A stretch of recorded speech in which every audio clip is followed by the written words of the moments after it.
He's insightful, he's provocative, he challenges conventional thinking, he's never boring, and we're delighted to have him here as our speaker tonight. Turn it over to Dr. Sherman.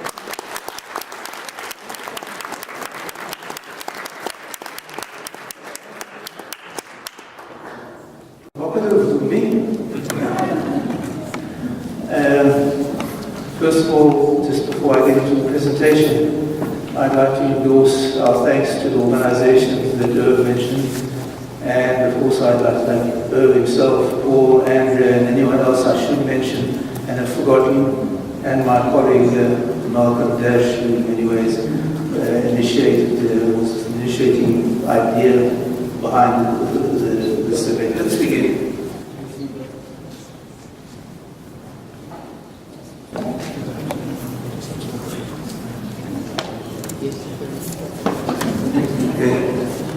Now, let's begin with Shakespeare. How many people here have been to a political discussion on the Israeli-Arab conflict that began with Shakespeare?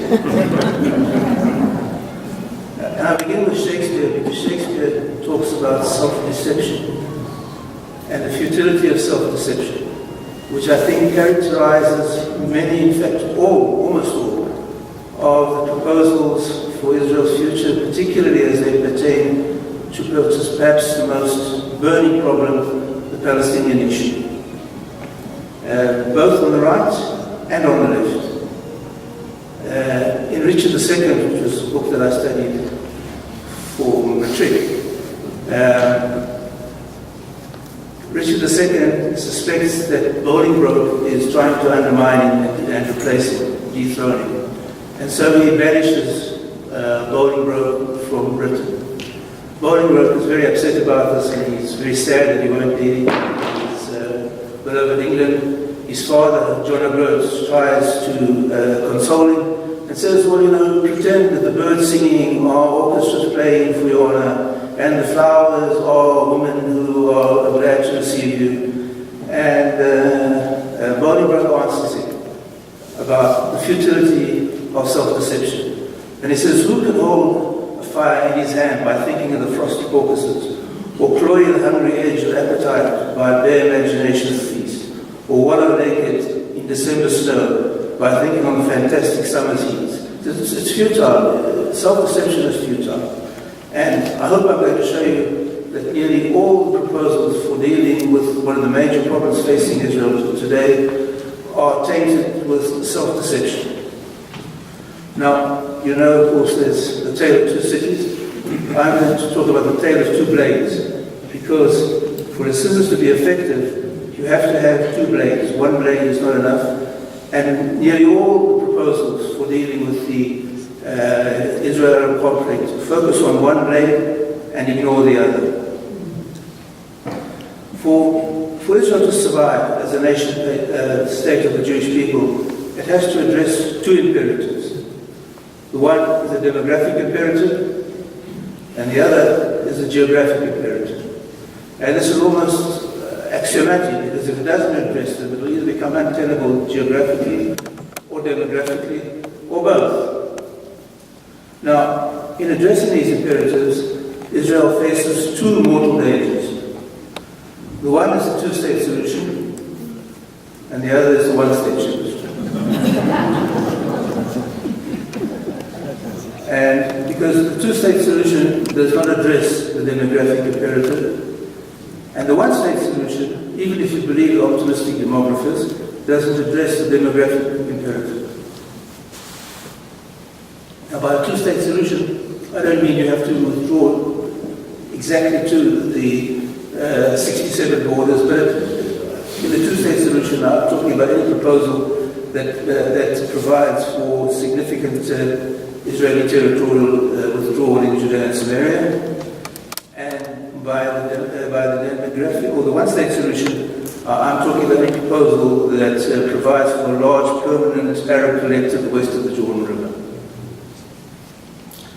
So, as I said before, for any scissors to be effective, it has to have two blades. And I'm going to talk about the one blade, the geographic imperative, and the other blade is the demographic imperative. So let's begin with the geographic imperative. To understand the demographic imperative, you have to understand the significance of the highland of Judea and Samaria, sometimes known as the West Bank. Okay, now, the area designated for the Palestinian state is this highland here, this block of mountains here, overlooking the heavily populated coastal plain. The border would run more or less, any configuration of border would run more or less along this line. You can see 4 miles from Ben Gurion Airport, less than 13 miles to Tel Aviv, Netanya 9 miles. So these are minuscule distances. If you look at this in cross-section, you can see this is the Jordan Valley, which is one of the best natural anti-tank trenches. This is the highlands that would be part of the Palestinian state. That would be Ben Gurion Airport. That would be urban Tel Aviv area. So you can see how precarious it really looks. Now, here's a map. You can see it's marked secret. Okay. This was a map put together by the U.S. Joint Chiefs of Staff for President Johnson in 1967, showing the areas that not the radical right wing, but the U.S. Joint Chiefs of Staff designated as essential for Israel's security. Now, how many people know about this map?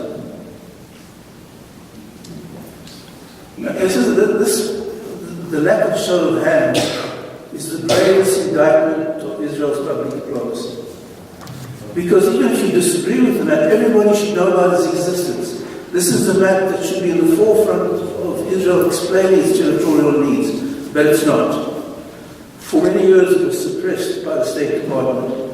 In 1993, the same year that the Oslo agreements were signed, it accompanied an article written by Eugene Rostow, the late Eugene Rostow, who recently passed away.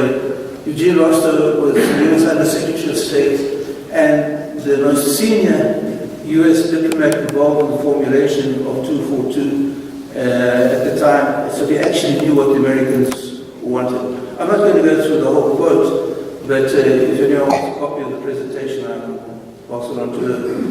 The important thing here is that the conclusion that the Joint Chiefs of Staff reached was that all the studies of Israeli security reached the same conclusion. From a security point of view, Israel must hold the high points in the West Bank and along the Jordan rivers. That's not the radical right wing. That's U.S. Joint Chiefs of Staff in their document to the U.S. President. Now, why did they write this? Just imagine now that there was a Palestinian state and there was a Palestinian intelligence officer perched on the hills that I just showed you. What would we be able to see? Okay, suppose we were standing here. This was the point where we went out and took a series of photographs to show you what a Palestinian intelligence officer would see. For instance, that's Ben Gurion Airport, that's the terminal of Ben Gurion Airport. And that's the main runway in Ben Gurion Airport. This is a more recent photograph. You can see that's the new control tower. That's passport control. That's the duty-free store. If you look closely, you can almost see the label on the bottle of whiskey. And this is a plain document. This would be in the binoculars. I mean, we photographed these photographs with a civilian camera. So this is not high-class military equipment. This is another shot of planes docking at Ben Gurion Airport. This is a plane on the runway taking off. And there it's in the air. This is a shot we took from that same point I showed you on the map of the plane, from exactly the same point. So you can see how vulnerable it would be. This is Tel Aviv. There you have the Israeli towers. There you have, just next to the headquarters of the IDF, the Yovel building, and that's the tallest building in Tel Aviv. Here again, this is from the south, in the Bnei Brak area. Here you have the 4 Besa complexes, which basically house upmarket lawyers and professionals. And there you have the power station at Reading in Tel Aviv itself, North Tel Aviv. Here you have another part of North Tel Aviv. Here you have a very prestigious block just recently built called the U Towers, which are a very prestigious building. Now I just want to go back to this for a second. You see the U Towers here. Now, this was a photograph taken a little earlier, and you can see the building that was obscured by the U Towers. U is Y-O-O, the U block complex. You can see that from the previous angle, they obscured this building called the Kirov Towers. That was the building that Barak lived in. So there was a line of sight from Palestine into the apartment of the Israeli Prime Minister and Defense Minister, which just shows you what the geographical and topographical conditions were. Here's the last picture that I want to show you. We put a drone up over the Trans-Israel Highway, which is the main route connecting in north and south. This would be the security barrier where any prospective Palestinian border would run. That would be the area designated for the Palestinian state. 70 meters from the main Trans-Israel Highway. Now think of tunnels or even small arms fires. It would be impossible to ensure the safety of traffic traveling on the route like that. So I think if you see this area here, all that would be in range of primitive weapons being used today from territory that has been relinquished to Arab administration.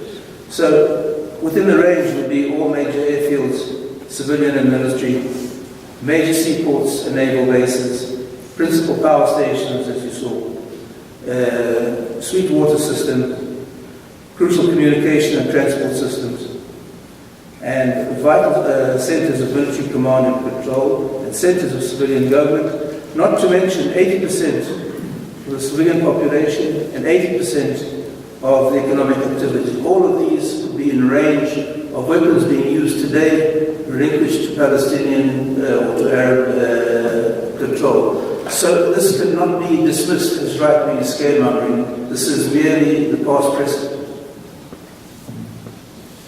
And by the way, you probably read many of the high-ranking IDF generals have tried to dismiss the importance of this territory. Well, now you're in a position, who are you going to believe? Politically biased generals or your own eyes? So I think we can say with a reasonable amount of confidence that the two-state solution or any proposal that provides for significant Israeli territorial withdrawal does not address adequately the geographic imperative. Now, as I said before, scissors requires two blades. We've dealt with the demographic imperative. What about we've dealt with the geographic imperative. What about the demographic imperative? But before I go on to that, I want to warn you of falling prey to dysfunctional scissors. Scissors that address neither the geographic or the demographic imperative. You know, people like Naftali Bennett and even my good friend Mordechai Kedar have come up with proposals for partial annexation. For instance, annexing Area C. Bennett says, let's annex Area C, and it sounds logical because that's where all the Jewish settlements are. It's 60% of the territory. And there's a small, I think you underestimate it, but there's a relatively small Arab population there.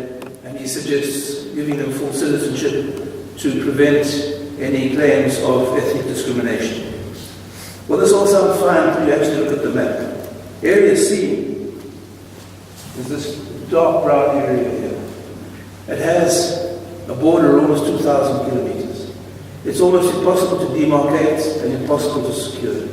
If you can't demarcate and secure your sovereign area, your sovereignty means nothing. But let's suppose I'm wrong, and you could do that at incredible expense. What are you going to tell the world that you plan for 90% of the Arab population, encapsulated in 40% of the territory, which are disconnected corridors and internet? That's impossible. That's an impossible task to address. It would be impossible to expect anyone, especially the Palestinians, to administer a territory like that.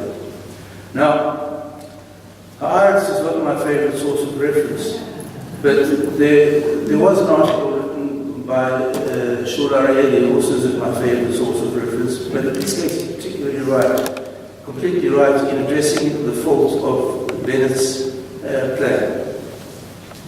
He tells us that area A and B are not contiguous, but they spread over a large 40% of the West Bank, and there are 169 Palestinian blocks and communities, which would be cut off from another by innumerable Israeli corridors. Sorry?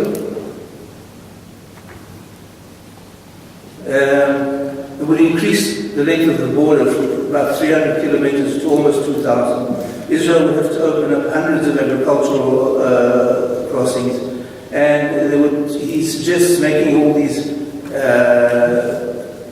accessible to each other by a dizzying array of highways, overpasses and underpasses, which would cost a huge amount of money. So I think Bennett's plan, and even Mordechai Kedar's plan, look feasible at first glance, until you actually look at the map and see what it means. And then I think you can come to the conclusion that it's totally unfeasible. So but now let's look at the demographic imperative.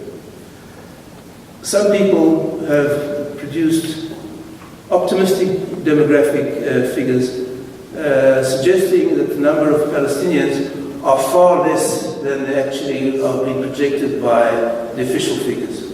And you know what? I think they're right. I think their figures are more convincing than the conventional demographic statistics. But do they facilitate the one-state solution? So have a look at some sobering statistics. Just remember that the problem is not merely demographic arithmetic regarding a numerical majority. It's also the social-cultural impact on the country. And we can see what's happening in Europe with unrestrained migration. Stockholm, which is one of the safest cities, has become the rape capital of Europe. Paris is in flame. London is under threat of Islamic takeover. So it's not just a matter of saying, well, we'll have 60% majority if you can trust the radical left wing not to join up with the Arabs in voting. It's what's going to happen to the socio-economic fabric of the country, even if you have a 60% majority. And there are other things. In order, if you actually go to incorporate the Arab population within the permanent population, you're going to have to divert huge amounts of resources to narrow the socio-economic gaps between the Arab population in Judea and Samaria and the existing Israeli population, which will catapult Israel back from first world status into probably a developing nation in terms of its GDP per capita. But even within the green line, figures are not so encouraging. You can see that after the War of Independence, the number of Muslims, or the percentage of Muslims in Israel was 9%. A little later, can we do the lights a little bit so we can see the slides a bit better?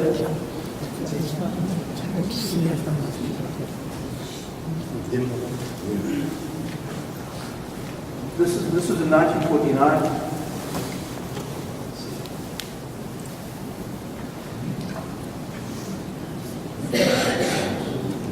It doesn't matter. This was in 1949, just after the War of Independence. This was in 2011. You can see the percentage of the Muslim population and the total population has doubled. Now, if you were to annex Judea and Samaria, it would be almost 40%. If you project it another way, you can see in 1949, 2011, a one-state solution would mean that there would be 2 Jews on every Arab. So that's a bit radical.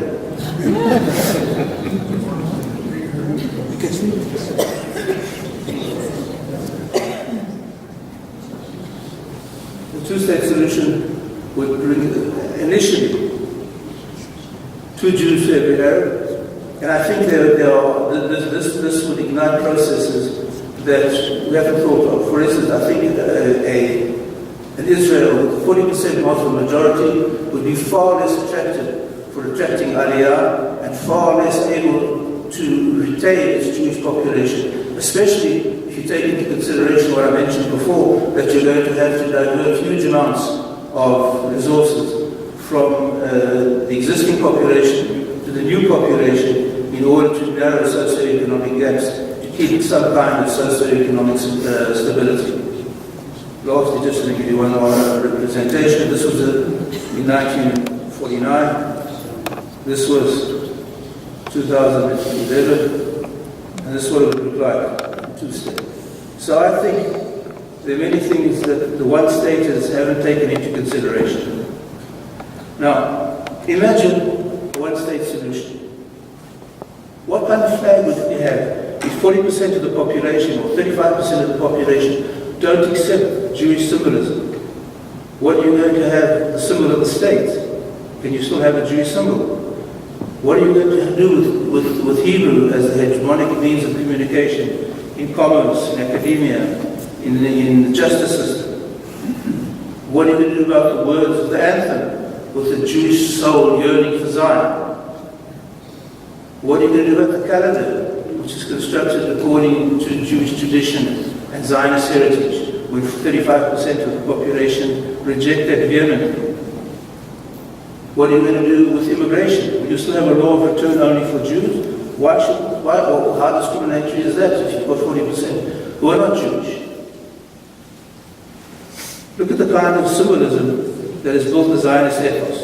You can see these are all symbols which I think very few Arabs could identify with. On the other hand, this is Arab symbolism. Narrative of return. This was used to be on the homepage of UNRWA, talking about returning to Jaffa. That is the narrative of the Palestinians. And if you think this has gone away, here you can see a quote from Arikat, talking the Palestinian refugees constitute more than 7 million.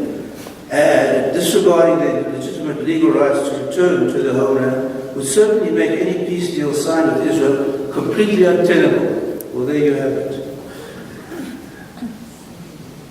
Now, what is a nation? What is a coherent nation?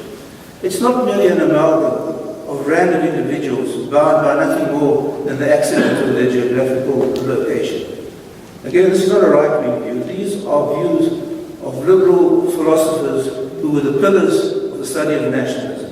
Here you have Ernst Renaud, who tells us that a nation is a spiritual thing.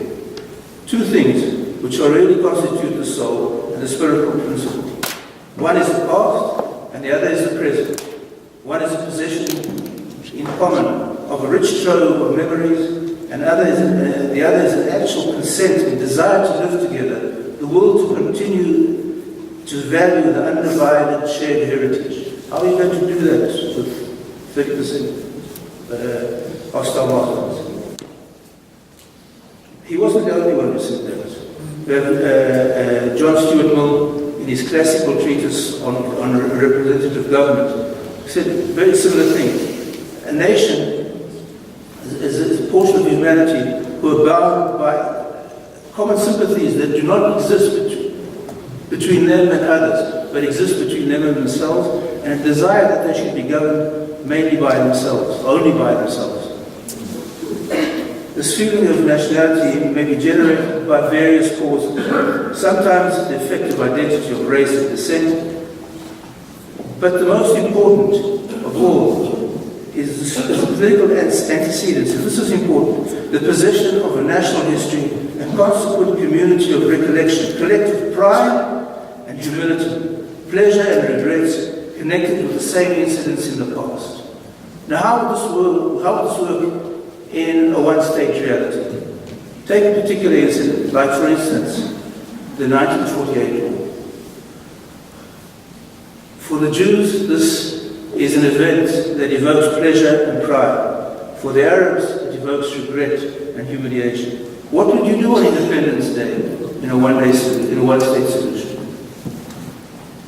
So, it's not only this, but people forget, and by the way, this is, I think, what's happening in Europe as well. Free institutions are next to impossible in a country made up of different nationalities. Among people without fellow feeling, especially if they read and speak different languages, the united public opinion necessary for the working of representative government, i.e. democracy, cannot exist. This is not the radical right wing. These are liberal philosophers warning about what you do if you have incompatible ethnicities together in a single unit. Now, this is something that I dealt with academically. This was an article that I co-authored with Professor Yossi Shain of Georgetown University and Tel Aviv University, and with all due modesty, it was presented at a joint seminar of the MacArthur seminar at Harvard and MIT. And we discussed what causes the homogeneity or the heterogeneity of nations. And so it's possible to have diverse narratives within a given nation, like for instance India, maybe even Canada to some extent. But what happens when you have contradictory and mutually exclusive narratives, as you have in the case of Israel, the Israeli narrative, the Zionist narrative, and the Palestinian narrative?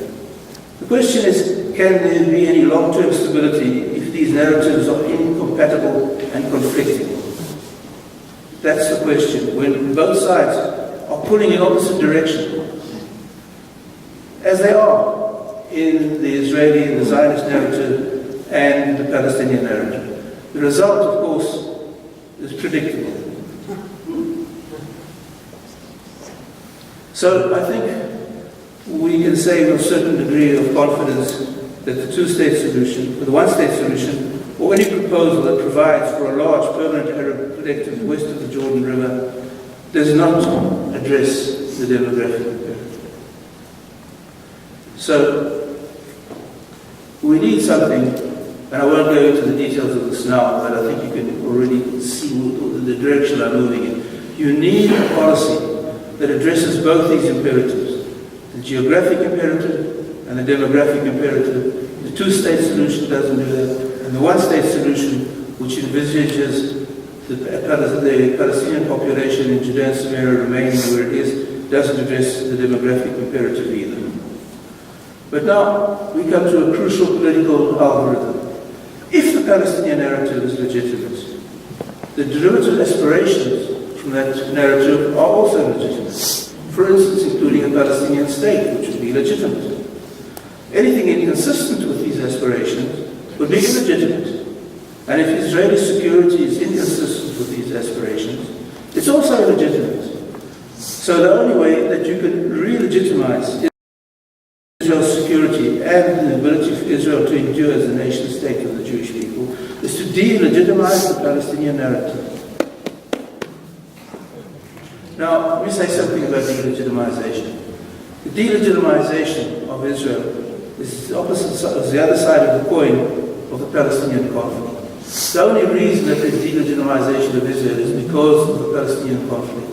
Israel isn't being delegitimized because people think the women are ugly or the restaurants are bad or the beaches are no good. And this is, in my opinion, is one of the flaws of Israeli public diplomacy. It reminds me of someone who's been accused of murder, rape, and arson. And in his defense, he says he's good at science, he likes classical music, and he's married a beautiful woman. The responses don't address the allegations. And the only way that you can address the allegations of delegitimization is to delegitimize the Palestinian narrative.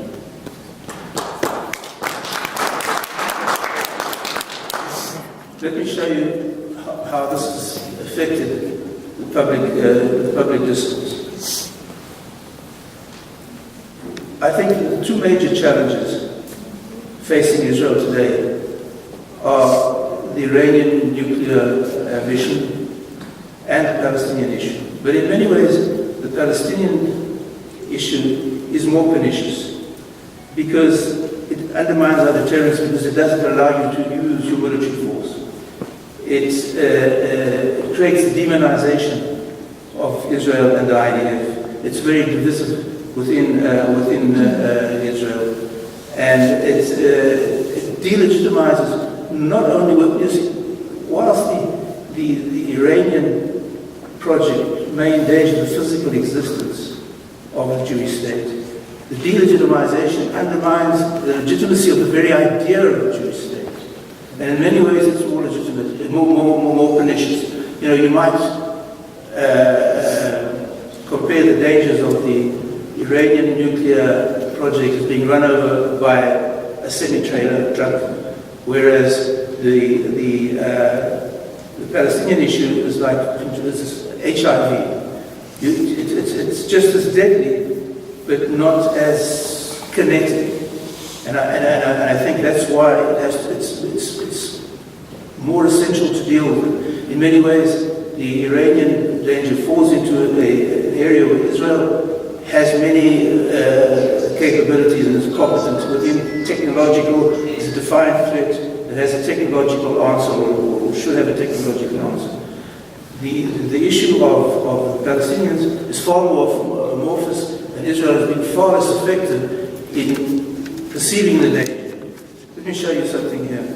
I once did a Google search on the right of various nations to exist. And if you look at them, you'll see that in Mexico there were 2 hits on Google, in Brazil there were 6. You can see the list here. Lithuania, Spain, Sweden, Tibet, Jordan, Georgia, Lebanese there was because of the Syrian issue there.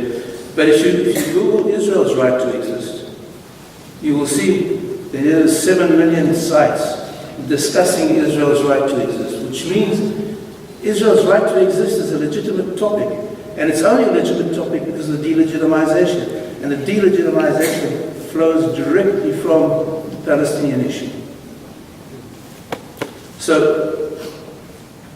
the only way you can do to deal with that is to delegitimize the Palestinian narrative because they're mutually exclusive narratives. The legitimization of one implies the delegitimization of the other. If you legitimize the Palestinian narrative, you necessarily delegitimize the Zionist narrative, and vice versa.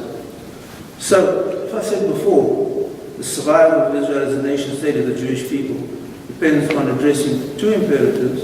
Now I'm going to introduce the 3rd imperative. We had the demographic imperative, so Israel will not be untenable demographically. We had the geographic imperative, so Israel will not be untenable geographically. And now you need the delegitimization of the Palestinian narrative and the re-legitimization of the Zionist narrative are 2 sides of the same coin. Now, the bottom line is, at the end of the day, from the River to the Sea, from the Jordan to the Mediterranean, there will either exist exclusive Jewish sovereignty or exclusive Arab-Muslim sovereignty. The side that will prevail is the side whose national will is the strongest and whose political vision is the sharpest. At the moment, things don't look too optimistic about that. But anything else is self-deception, as Shakespeare warned. Thank you for your attention.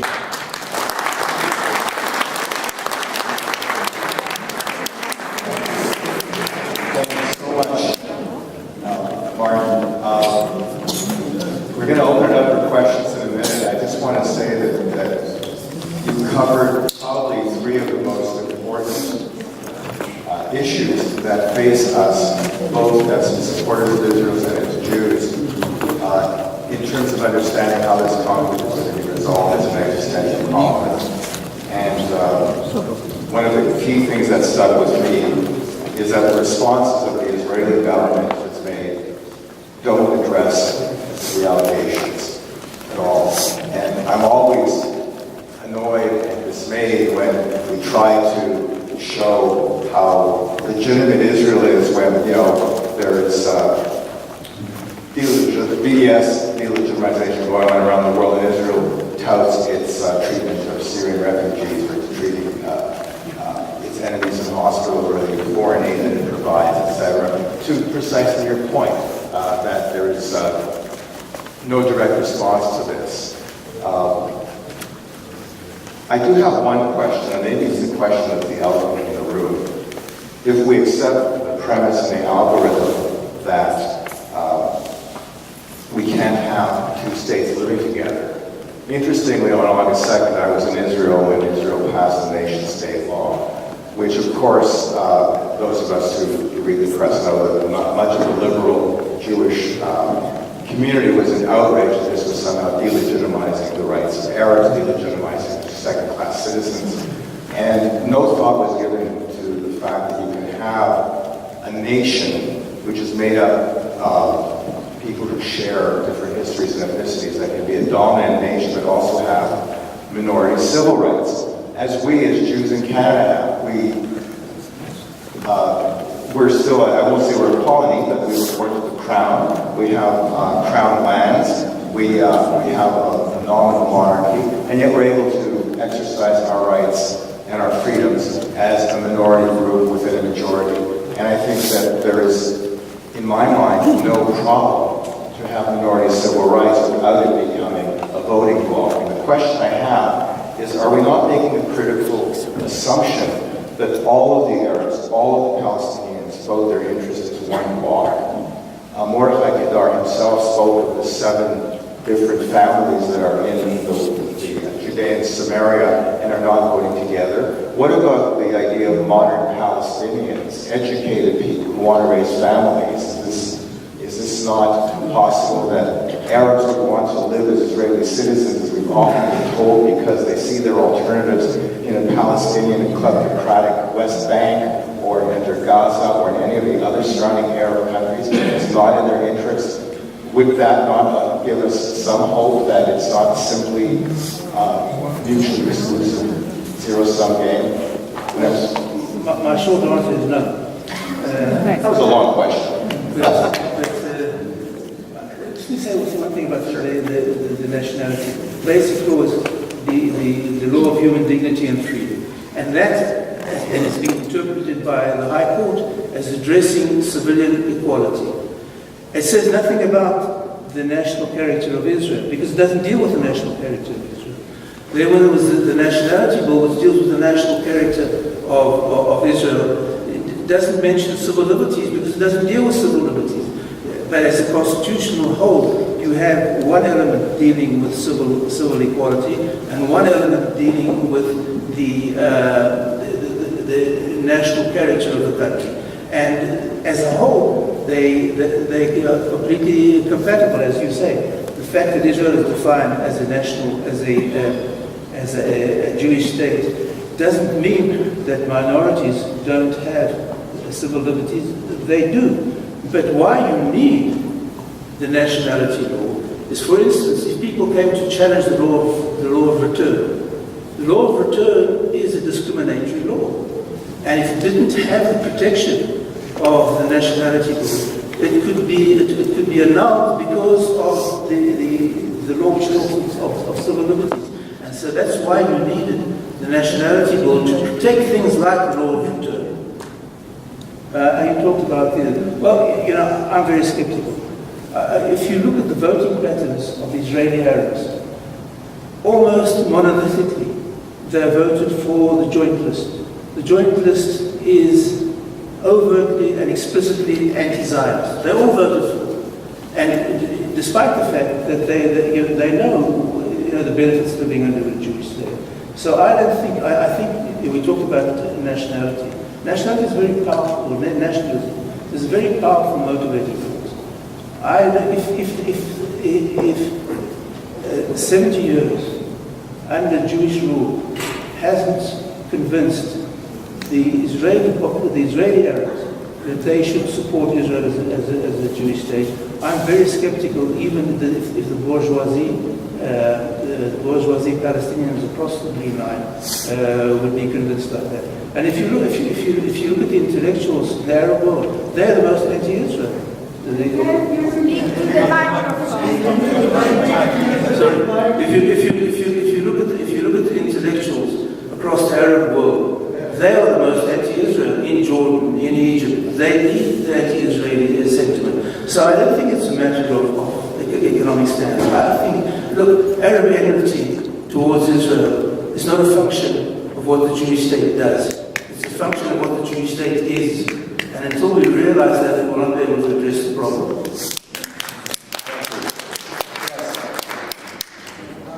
You laid out a very clear and compelling argument. And at no point did you say, and recently this has changed. So it would appear that this is not a new situation. And I'm listening to you, and we've had a whole series of governments, a whole series of leaders throughout the history of Israel. From Ben Gurion, Shamir, Begin, Olmert, Barak, all these people with very different ideas and very different ideologies. How can it be that none of them understood what you are saying tonight? Well, my short answer is that I'm at a loss to understand it myself. Because some of these people I've known personally. I've talked to them.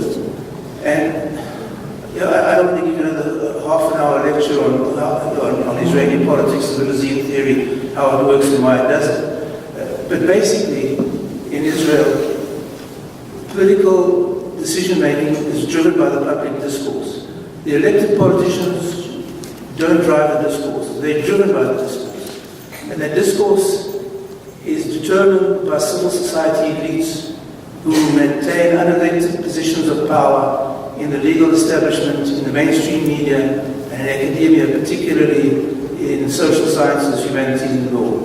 And they drive the discourse, and that creates the perception of decision makers for what their constraints are and what their possibilities are. And that's my whole struggle, by the way, is to address the influence that unelected civil society had on the political process in Israel. I have a whole thesis on this in detail. But if you talk, I mean, you've seen how Netanyahu talked when he was in opposition, and how Lieberman talked when he was in opposition, and even how Bogi Ya'alon talked when he was in the opposition. When they get into power, that's the paradox of Israeli politics. The right wing regularly win elections and never get into power, because the real power isn't in the hands of the elected politicians. It's in the hands of the unelected civil society elites, and unless you can dislodge them, unless you can replace them, they will continue to control the discourse, and by controlling the discourse, they will control the political process. It's much like talked last night about the limousine. You can change the driver, but if you don't change the backseat occupants, you won't change the destination. We have another question. Before we do, I just want to ask you, Warren, where have you found support for this position where you presented? Because the media, the academics, the status quo is basically inimical to these ideas. Where have you found support? Well, support's a difficult thing because, garnering support is a matter of resources. You can have the message, you can have the motivation, but you need the megaphone. And the megaphone is something that requires a budget to acquire. But I must say this morning, I saw a letter to the editor in the Jerusalem Post from a professor at Tel Aviv University advocating what I've been advocating for a long time, incentivized immigration. So it's slowly becoming, reality is driving it that way, because if you want to maintain Israel as a nation state of the Jewish people, you have to control the territory and you have to erode the demography. There's no other ways. When I was younger and thinner, One of my hobbies is free fall parachuting. And twice the main parachute broke. And so I had to come down on a reserve parachute. Now, when your main parachute doesn't open, there are many things you can do. You can wave your arms, you can pretend you're a bird, you can break your arm. But the only thing that really happens was the only thing that will really help you is if you open up your reserve parachute, and if you're high enough, you'll be saved, and if you're not, you won't. Now, in many ways, Israel's in free fall, but it's very difficult to convey this message because there are so many signs of external success and strength and affluence, more impressive high-rises, wider highways, dazzling interchanges, etc., etc. So it's very difficult to convey this message that Israel is a very powerful country, but a very vulnerable country. And it's difficult to get this message across. I need a bigger megaphone. We understand that. There's a question over here. What are we going to do with these people in the West Bank? How is that going to be solved? Okay. What's the I architect? think we have a question. Thank you. That's a great question. What will success look like? Well, put it this way, I didn't address the final solution because I was gone 30 minutes. So, but you raised it. First of all, I want to say this. You talked about international consensus. Israel has been totally remiss in presenting its case to the world. Inexplicably. I've sat with ministers and I've asked them and they move uncomfortably on their chair and they mutter something about the legal advisor, etc., etc. I'll give you an anecdote. Malcolm and myself went to visit the Deputy Defense Minister, Eli Ben-Dahan, who's a right-wing guy in Bennett's party. And I said to her, Israel should establish an authority for public diplomacy and finance NGOs like my own and others to defend Israel's country and fight delegitimization. And then Dahan said, well, we live in a liberal country and if we finance right-wing organizations, the High Court will force us to finance left-wing organizations. And I sort of lost my temper. I said, what are you talking about? Do you really believe that if you set up an authority whose mandate is to fight delegitimization, the High Court is going to force you to finance NGOs that delegitimize Israel because you're financing those who are supporting Israel or fighting delegitimization? That's just an excuse for doing nothing, right? If Israel were to invest 1% of its state budget in public diplomacy, that's $1 billion. With $1 billion, you can change a lot of minds and win a lot of hearts. And the fact that they don't do it, in my opinion, means they don't want to win the war. Because if you want to measure the motivation of an organization to achieve an objective, one of the most important coefficients or measures is how many resources it allots for the fight. And if it's important, they will allot many resources. And if it's not, they won't. And if you see that Israel has the money, Israel has a GDP today of something like $1/3 of $1 trillion. Okay, 1% is $1 billion. They can't look 1% for public diplomacy. They don't. That means they don't want to. That means they don't want to win. No, I have not been managed to decipher the logical code that drives the Israeli government's decision-making process for 2 decades. I haven't been able to do that. But let me say one thing else. You talked about the message for liberal Jewry. I cannot fathom why liberal Jewry would support the establishment of yet another homophobic, misogynistic, Muslim majority tyranny. And that should be the message. Because you talked about, bottom line, I'm talking about incentivized immigration from Judea to reduce Arab population. In other words, to allow the Arab population sufficient funds to find a better, more secure life elsewhere outside the circle of violence and free from the clutches of the cruel, corrupt cliques who've led them astray from disaster to disaster for decades. Now, let me give you a moral dilemma. Homophobic, misogynistic, Muslim majority tyranny, or better life for non-belligerents elsewhere? What sounds more liberally enlightened to you? Really, what sounds more liberally enlightened to you? And that's the message. That's the message, but I need a bigger megaphone. We haven't even talked about the refugees Well, in the Arab lands. we won't go there. Mordechai Kedar solution, and I've got respect for Mordechai Kedar, and he's my go-to guy if I want to ask anything about Islam. And I totally agree, I largely agree with his sociological analysis of the Arab world. I strongly disagree with the political conclusions that he draws from. Because I think, even if you had, let's suppose you were to set up an emirate regime. By the way, I think he simplifies it a bit because there's quite a lot of infighting between the different clans. And if one becomes the Jewish warder, he will be undermined by his opponents. But can they go to the beach? Can they go to the shopping malls? Are they going to intermix inside the society? What's the freedom of movement? Are you going to basically, he tries to avoid saying it, but basically what Mordechai Kedar is suggesting is the Arab stands, which are parallel to the Bantu stands in apartheid South Africa. How are you going to control the borders? What about trans-border effects, for instance, like carcinogenic pollution from the charcoal industry?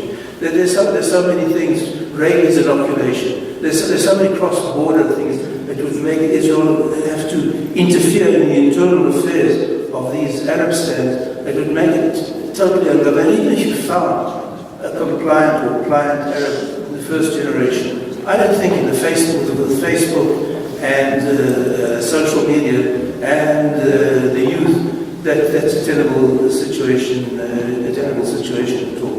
Thank you. And I think the asymmetry, just to clarify a couple of points, because in a sense, if you don't negotiate if there's no good faith, and there's no good faith if you have an asymmetry. I mean, we're not celebrating, Japan isn't having their Nakba Day in the States when they're, losing World War II. We have a curious situation in Israel where the more you extend peace, you're not reciprocated with peace, you're reciprocated with terror. But that's not the entire population. So the question is, if you cannot negotiate with the other side, where are our friends? Thank you. Thank you so much. Well, I think you identified some emerging friends in Eastern and Central Europe. And, politics is a pendulum. It's very difficult to predict where things are going. By the way, I think I was the first Israeli who wrote about the strategic importance of the descendants of India. And if you've noticed, Israel has begun a pivot east, and it's now opening up very strong relations both with China and India. The country is completely devoid of anti-Semitism. I think the only recorded instance of anti-Semitism in India was when the Portuguese were there, and they had some restrictions on the Jews. So, look, not everything is bleak, but I think that basically, you never know what's going to happen in Western Europe. You may have what you have in the United States, what they call a whitewash. I think in the United States, only half of the population has given up on America. There's another half that's putting up stiff resistance. That's why immigration policy is so important. And if Hillary Clinton had won, I think the country would have been inundated by third world immigrants and changed the complexion of the country completely. So I take your point, but only the foolhardy forecast in these cases, because one of the ways I try to project the unpredictability of events. And imagine if you, in the 1988 or the late 1980s, gave your students in international relations class a project. Please project the world in the next 2 decades. And if someone got it exactly right, he probably would have got a fail for his mark, because they would have to project the dissolution of the Warsaw Pact, the dissolution of the Soviet Union, the rise of India, the rise of China. Who would have possibly imagined that back then? So, I think the important thing is to be steadfast and to maintain the course you have on your compass, because at some stage the pendulum is going to move back the other way. As we said, in the heart of the Obama administration, who could have believed that there would be the kind of relations we have now with the Trump administration? In fact, Trump is probably more pro-Israel than Israel is pro-Israel. There's a question over here. Is that I think that not only Israel, but we in the Hasbara sector don't do a very good job of identifying our friends, don't do a very good job of celebrating our friends, Guatemala, Paraguay, outside of the United States, recognized in Jerusalem. Why is it that we do such a terrible job of Hasbara on finding out our friends and the Berbers, the Kurds, and all the others, and not celebrating those relationships and seeking new ones where our enemies' enemy happen to be our friends also? Why are we doing such a bad job? Thank you. Well, as I said before, there are many things that I can't explain in the conduct of the Israeli government. I think the Israeli government has been really remiss in some of the issues that you mentioned. As I said, my ability to influence events are dependent on the size of my megaphone. You raise a valid point. I'd just like to answer that, because there's not one event I've gone to, and I'm sure that you've all gone to, where someone hasn't asked the question, why are we doing such a lousy job at Hasbara? Right, so there's two parts to the question. I'm going to take a stab at it and another question. First of all, who is going to be delivering the message? What is the message we're going to be delivering, and to whom? As much as I love Guatemala, I think the EU needs to be convinced more. So the problem is that we're searching for answers, and what Dr. Sherman is providing us is a context and a lens through which we can identify these issues in a way that we can start to change the discussion so it's not simply reflexive. Thank you. There's a question. Diplomatic approach, that might work. Well, to put it this way, I think the approach has to be at least two layers. I think you need profound assault on public opinion, on which you can build sound bites. I think if you just build sound bites detached from some sort of more detailed argumentation, they're going to be dismissed. So I take your point. But again, I don't think that you can articulate the complexities of a conflict. Perhaps I shouldn't say the complexities, the nature of the conflict, because you mentioned that the conflict is very complex. I don't think it's complex. I think it's very simple. It doesn't mean to say that it's easy to resolve.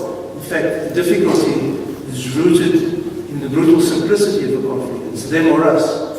Okay, that's a difficult message to convey. But I do take your point. I once wrote a program. Uzi arrived with Natalia asked me to write a prospectus or a plan for Israeli public diplomacy. So I wrote it, of course, pro bono, and I handed it, and they never did anything with it.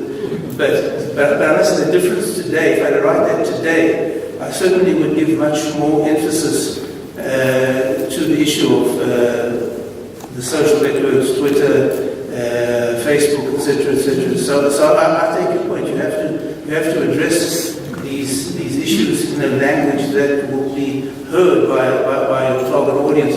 But it needs to come it needs to be built on some kind of ideological foundation that needs to be built. Can I ask a follow-up to what Daniel said, and connect it with what a gentleman said here earlier when he used the word social justice, which has come to mean something almost pejorative because it's used, appropriated by the left. But I can appreciate what Daniel is saying in terms of his age group.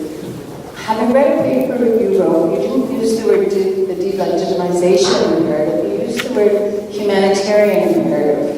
which I think could be a very powerful way of appealing to the millennials and demonstrating that what you're saying actually does bring about social justice. Well, I agree with you, and that's why I said the moral dilemma that must be forced into the discourse is, on the one hand, advocating a homophobic, misogynistic Muslim majority tyranny, and no two states has presented a persuasive argument why it wouldn't be, against offering the non-belligerent Palestinians a better life elsewhere outside the circle of violence. So I take your point that it's not by accident that I'm entitled to the humanitarian paradigm, because if you apply it to Gaza, for instance, that's the only humanitarian paradigm, the only humanitarian policy that will work, because perpetuating humanitarian aid in its present form only perpetuates the humanitarian crisis there, because all the aid that goes in there is appropriated by Hamas and used for their own nefarious purposes and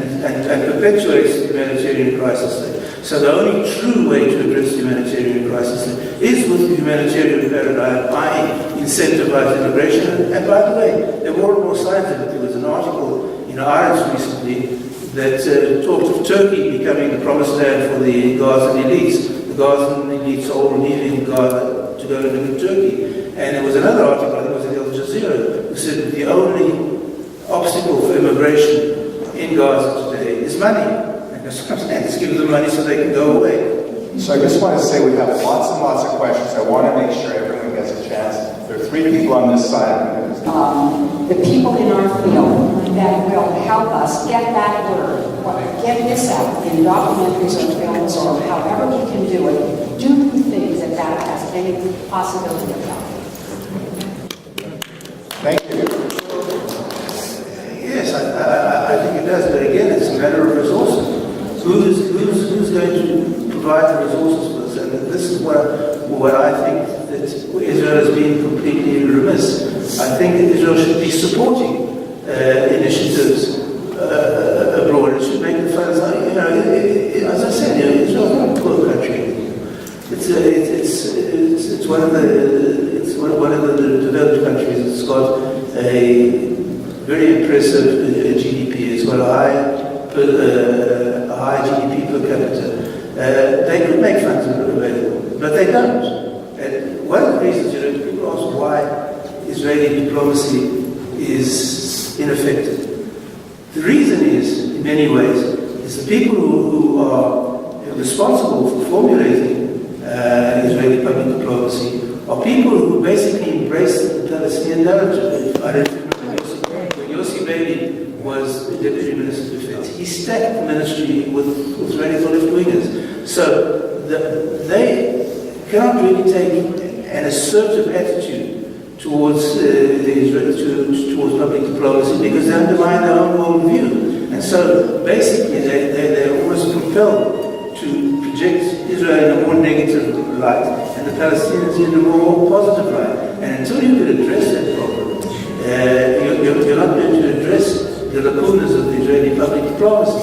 As I said, I'd be a bigger megaphone. Thank you. So what I want to say, just from a housekeeping point of view, which is 9 o'clock, I think what I'd like to do is formally have our speaker thank. There's still going to be some Q&A for those of you who want to stay. So I think we've got Paul to come up and thank Martin for what is very compelling speech. We learned a lot more about